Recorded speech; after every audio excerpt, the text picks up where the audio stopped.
Banyak yang bilang program makan bergizi gratis atau MBG itu salah total. Dari mulai dibilang program populis, bikin anak racunan, sampai dianggap nggak jelas sistemnya. Bahkan ada yang nyebut sekolah cuma dapat Indomie goreng sama gorengan. Pertanyaannya, benar begitu atau jangan-jangan Anda yang salah paham? Mari kita bahas. Kelima, soal prioritas 3T bukan kota besar. Data BPS jelas, stunting tertinggi memang di 3T. Tapi kenapa mulai dari kota besar? Karena perlu uji coba sistem logistik dulu, bos. Lo ngerti sistem nggak sih? Kalau langsung ke 3T tanpa tes, bisa kacau. Kenapa bisa kacau? Karena sistemnya nggak bener. Belum dicoba dengan baik. Tapi ingat, target akhirnya tetap 82,9 juta penerima di seluruh Indonesia, termasuk 3T. Dan sekarang sudah ke berbagai daerah 3T. Anda nggak lihat data ini? Keenam, soal sistem kerja nggak jelas, upah nggak dibayar, dapur tutup. Aduh, saya itu belum pernah mendapatkan data ini secara jelas. Yang saya tahu, pernah gagal bayar dari yayasan kepada vendor. Ingat, kita harus paham nih mekanisme pembayarannya. BGN bayar ke yayasan, yayasan bayar ke vendor. Nah, pernah ada memang itu di Pancoran, Jakarta Selatan. Pak, ini kan masalahnya di yayasannya. Negara kan sudah bayar ke yayasan. Evaluasi terhadap yayasan sudah dilakukan. Bahkan sudah dimediasi oleh BGN antara yayasan dan juga vendor. Dan itu masalah selesai. Terus terkait dengan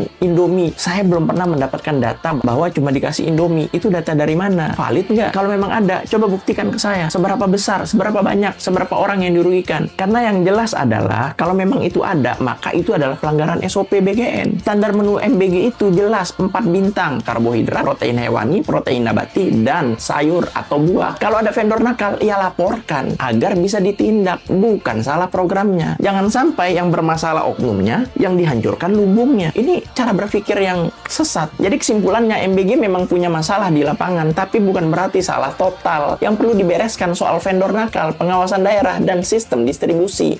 Programnya sendiri udah jelas, punya dasar hukum dan tujuannya baik, menyelamatkan generasi bangsa dari stunting, agar ke depan generasi kita ini bisa jadi generasi emas sesuai dengan harapan kita di 100 tahun Indonesia merdeka. Gimana menurut Ngana?